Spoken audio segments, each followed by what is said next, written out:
تو بہرحال ان کو سمجھانا مشکل ہے، یہ ڈھول بجانے والی قوم ہے، منورنجن پارٹی ہے، ان کو منورنجن چاہیے۔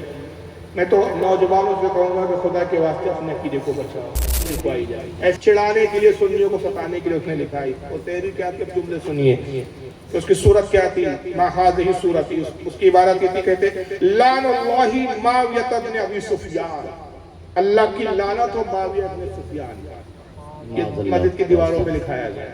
وَلَعْنَ مَنْ غَضَبَ فَاطِمَةَ رضی اللہ عنہما فَدَقَ، اللہ کی لعنت اس شخص پر جس نے سیدہ فاطمہ کا باغ فدق کو کھا گیا، حذف کر دیا۔ اس سے مراد کون تھی؟ ابو بکر صدیق۔ ان کا الزام ہے کہ معاذ اللہ ایک باغ کا جو رسول نے فاطمہ، حضرت فاطمہ کو وقف کر دیا تھا جس کا نام فدق تھا، وہ ابو بکر نے چھین لیا۔ اللہ کی لعنت اس پر جس نے فاطمہ کا باغ فدق ہڑپ کر دیا۔ وَلَعْنَ وَمَنْ مَنَعَ مِنْ أَنْ يُدْفَنَ الْحُسَيْنَ حسن عند قبر جدہ علیہ السلام، اللہ کی لعنت ہو اس پر جس نے امام حسن کو ان کے جد کریم کی قبر کے پاس دفن ہونے سے روکا۔ اس سے مراد کون؟ حضرت عائشہ۔ ان کا عقیدہ ہے کہ حضرت امام حسن کو امام حسین ان کے انتقال کے بعد رسول اللہ کے پہلو میں دفن کرنا چاہتے تھے۔ یہ شیعوں نے یہ سب من گھڑت کس سے گڑے؟ حضرت فاطمہ آئی اور حضرت عائشہ آئی معاذ اللہ، اور حضرت عائشہ اونٹ پر سوار ہو گئی، تیر کمان لائی اور 3 کمان سے انہوں نے امام حسن کے جنازوں پہ تیر چھوڑا کہ میں دفن نہیں ہوئی، اور کہتے ہیں امام حسن کے جنازے پہ تیر چھوڑے گئے۔ آج کل مولائی بھی یہی سب بکواسات کرتے ہیں۔ تو اس نے تحریر لکھوائی، اس میں بھی وہ یہ بھی لکھا تھا کہ اللہ کی لعنت اس پر جس نے امام حسن کو ان کے جد یعنی ان کے نانا رسول اللہ کی قبر کے پاس دفن ہونے سے روکا۔ وَمَن نَفَعَ ذَرِّ الْغَفَّارِ، اللہ کی لعنت اس پر جس نے ابو ذر غفاری کو شہر بدر کیا۔ وَمَن أَخْرَجَ الْعَبَّاسَ مِنَ الشُّورَى، اللہ کی لعنت اس پر جس نے عباس کو شورا سے نکالا۔ اس سے مراد حضرت عمر فاروق کے مال۔ جب یہ تحریر لکھائی تو نتیجہ یہ ہوا کہ بغداد میں سنی شیعہ بڑا زبردست فساد ہو گیا تھا۔ مسجدوں میں جب تحریر راتوں میں کام ہوا، صبح جب مسلمان فجر کی نماز میں اپنی اپنی مسجدوں میں گئے تو ہر مسجد کی دیواروں پہ یہ تحریر لکھی گئی۔ وہ سمجھ گئے کہ شیعوں کا کام ہے، نتیجہ ہوا کہ بہت بڑا فساد ہوا۔ پھر کچھ وزیروں نے مسجد دولہ کو مشورہ دیا کہ ٹھیک ہے تم اپنے آپ میں شیعہ اور صحابہ سے بغض رکھتے ہو، لیکن اپنے بغض کا اظہار کرو گے، اس سے تمہاری حکومت کمزور ہوگی، تمہاری حکومت میں فساد ہوں گے سنی شیعہ، اس سے تمہاری حکومت کمزور ہوگی۔ لہٰذا وہ اس کے سمجھانے کو تحریر مٹا دی گئی۔ پھر آئیے حافظ ابن کثیر آگے لکھتے ہیں دوسری جلد میں، اسی میں دوسرے صفحے میں 280 پر، یہ بڑا تفصیل سے اس کا پورا واقعہ لکھا ہے۔ 280 پہ لکھا کہ پھر عید غدیر کی ایجاد کی اس نے 251 ہجری میں، 1 سال کے بعد 251 نہیں ہوا، 252 ہجری میں عید غدیر کی ایجاد کی۔ تو عید غدیر میں کیا کیا اس نے؟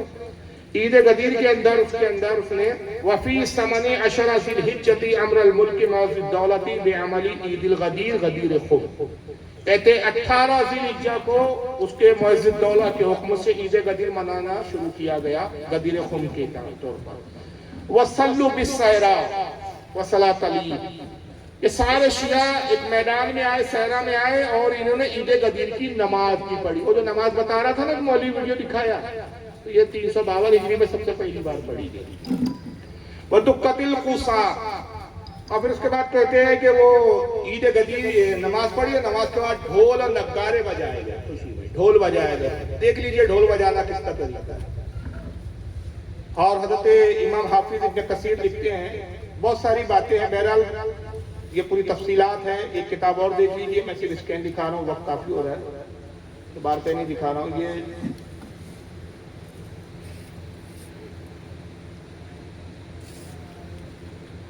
یہ حافظ ذہبی، شمس الدین ذہبی، ان کی کتاب ہے حافظ ذہبی کی دول الاسلام، جلد نمبر 1 صفحہ 332 پر بھی انہوں نے وہ پوری باتیں لکھی ہے۔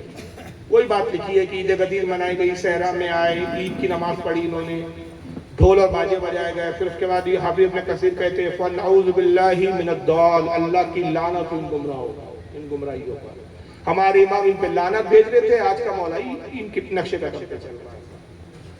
یہاں تک کہ سرکاری، حافظ ابن کثیر لکھتے ہیں کہ سرکاری دفتروں میں روشنی کا حکم دیا گیا، بازار رات بھر چالو رکھے گئے، حکم دیا گیا کہ بازار 24 گھنٹے چالو رکھے جائے، دکانیں بند نہ، جیسے عید میں بازار چالو ہوتے اسی طرح خوشی اور مسرت کا اظہار کیا جائے۔ اور یہاں تک کہ نعوذ باللہ من ذالک عثمان غنی وغیرہ پہ اس وقت لعنت، یہ آوازیں لعنتوں کے نعرے لگایا کرتے تھے. یہ سب انہوں نے کیا. اور آخری میں بس یہ اختتام میں کر رہا ہوں.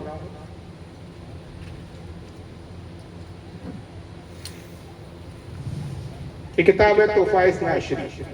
تحفہ اثنا عشری ہے، یہ اوریجنل میرے پاس ہے. یہ ترکی سے چھپی ہے، یہاں کی نہیں ہے. ترکی والوں نے چھاپا ہے، فارسی زبان میں ہے یہ اصلی کتاب. اور اس کا وہ پیج میں دکھا رہا ہوں. اس کے لکھنے والے شاہ عبدالعزیز مودودی سے دہلوی ہے، جو اپنے صدی کے مجدد ہے، اہل سنت کے مجدد ہے. اب اگر کوئی مجدد کی بھی بات نہ مانے تو پھر وہ اہل سنت کا حاصل ہوا. صفحہ نمبر اس کا 494 ہے. شاہ عبدالعزیز مودودی سے دہلوی کیا فرما رہے ہیں. یہ شیعوں کی مکاریاں، ان کے عقیدے بیان کرتے ہوئے اور پھر کہتے ہیں چاروں احداث عید غدیر. کہتے ہیں کہ چوتھا فعل ان کا یہ بھی ہے، ان کی مکاریوں میں، ان کی خرافات اور بدعتوں میں چوتھی ایک بدعت یہ ہے کہ انہوں نے عید غدیر کی ایجاد کی. انہوں نے عید غدیر کو ایجاد کیا. پھر آگے کہتے ہیں یعنی حضہم ذی الحجہ، یعنی ذی الحجہ کی 18 تاریخ کو عید غدیر منائی گئی. وَعِینَ عید را تفضیل بردادن بر عید الفطر و عید الاضحیٰ. اور یہ شیعہ جو ہے یہ عید الاضحیٰ یعنی عید الاضحیٰ یعنی بقرہ عید اور عید الفطر، اس سے بڑی عید اس کو قرار دیا، اس سے زیادہ اہمیت اس عید کو دیتے ہیں. وَبَعِیدِ اکبر مسمى کردن، اس عید کو بڑی عید قرار دینا، ان عیدوں سے افضل جاننا کہ سری مخالف شریعت. کہتے ہیں کہ یہ سب شریعت کے خلاف ہے. کیا ہے شریعت کے خلاف ہے. یہ کون کہہ رہا ہے؟ بریلی کا مولانا نہیں کہہ رہا ہے، آج کا مولانا نہیں کہہ رہا ہے. شاہ عبدالعزیز مودودی سے دہلوی کہہ رہے ہیں، جو اپنے صدی کے مجدد ہے. کتاب بریلیوں نے نہیں چھاپی، اوریجنل یہاں موجود ہے. جس کو دیکھنا ہو میں صبح جاؤں گا، رات بھر یہیں ٹھہرا ہوا ہوں، آ کے دیکھ لیں. ترکی سے چھپی. تو تم آخر مانو گے کس کو مانتے ہو بھائی؟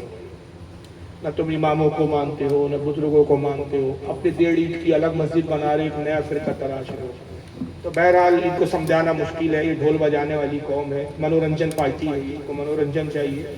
میں تو نوجوانوں سے کہوں گا کہ خدا کے واسطے اپنے عقیدے کو بچاؤ، ایسے لوگوں کے پیچھے جانے سے بچو. ان علماء کی پیروی کرو جو پرہیزگاری اختیار کرتے ہیں، جو تقوی اختیار کرتے ہیں، تقوی کی بات کرتے ہیں. ان کے باطل ہونے کی تو ایک پہچان میں بتا دوں کہ ان جماعتوں میں جس قدر مولوی ملیں گے، 99.99% آپ مولوی کو دیکھیں تقوی پرہیزگاری نظر نہیں آئے گی. پورا منورنجن سلسلہ ہے. منورنجن، ناچنا گانا، ڈھول تاشے، مزہ مستی، جلوس، گھومنا پھرنا، عورتوں سے پیر دباؤ، بے پردہ عورتوں سے، یہ سب ملے گی. شریعت کی پاسداری نہ ملے گی. یہی ان کے باطل ہونے کی سب سے بڑی دلیل ہے. ایسے لوگوں سے بچیے، اپنا دامن بچو. قرب قیامت ہے. آقا صلی اللہ علیہ وسلم کی حدیث ہے اس بارے میں کہ ایمان مختصر ہو جائے گا.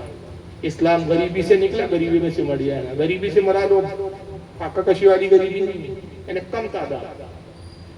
اسلام کے ماننے والوں میں پہلے کم تعداد تھی، پھر دھیرے دھیرے اسلام بڑھا. لیکن قیامت کے وقت کیا ہو جائے گا آقا فرماتے ہیں پھر کم رہ جائیں گے. ایک مقام پر فرمایا کہ قرب قیامت سے پہلے علم اٹھا لیا جائے گا.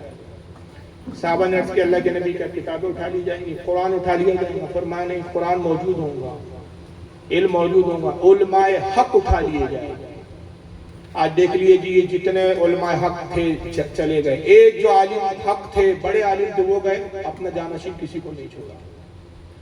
اعلیٰ حضرت گئے، اعلیٰ حضرت جیسا پھر دوسرا کوئی اعلیٰ حضرت ہمیں نظر نہیں آیا. مفتی اعظم گئے، مفتی اعظم جیسا پھر دوسرا مفتی اعظم نظر نہیں آیا. باہر کی کیا بات کریں، آپ کے اپنے علاقے میں. آپ ہی سے پوچھتا ہوں، امین شریعت آپ کے علاقے کی شان سے کیا امین شریعت جیسا کوئی عالم اب ہے؟ امین شریعت جیسا کوئی ہے؟ جو ایک ہے. اور ابھی جو ہے علماء حق، وہ بھی غنیمت ہے. وہ چلے جائیں گے تو ان کو بھی دیکھنے کے لیے آپ کی آنکھیں طرف جائیں گے. ان کو جو علماء حق ہے، ان کو بھی غنیمت جاری ہے. ان سے وابستہ ہوئیے، ان سے جڑیے. اور علماء حق کی پہچان یہی ہے کہ جو آپ کو تقوی کی طرف بلائے، پرہیزگاری کے بلائے. جو آپ کو منورنجن دے آپ کو، وہ علماء حق منورنجن پائی. آقا نے فرمایا کہ علماء حق اٹھا لیے جائیں گے، علم نہیں اٹھایا جائے گا. علماء حق ہی ختم ہو جائے گی. جہالت عام ہوں گی، چولا فتوے دیں گے، خود بھی گمراہ ہوں گے، دوسروں کو بھی گمراہ کریں گے. خود مولا علی کی حدیث ہے، ترمذی مشکات شریف کے اندر حدیث موجود ہے. مولا علی فرماتے ہیں کہ قرب قیامت مسجدیں بڑی بڑی ہوں گی اور عالی شان، نمازیوں سے پر ہوں گی، ہدایت سے خالی ہوں گی. اس دور میں قرآن پڑھنے کی رسم رہ جائے گی. فرماتے اس دور کے علماء آسمان کے نیچے سب سے بدترین مخلوق ہوں گے، ان سے فتنے ظاہر ہوں گے اور یہ فتنے انہی پہ لوٹیں گے. یہ وہی دور ہے. ایسے فتنہ پروروں سے آپ اپنے آپ کو بچائیں. اللہ تعالیٰ آج کی خدمت کو قبول فرمائے، ہمیں مسلک کے حق پر قائم رہنے کی توفیق عطا فرمائے، مسلک کے حق پر ہماری موت ہمیں خاتمہ بالخیر عطا فرمائے. وَمَا عَلَيْنَا إِلَّا الْبَلَاغُ الْمُبِينُ. پوچھنا ہو کسی کو تو کچھ پوچھ سکتے ہیں آپ. کوئی بھی سوال اعتراض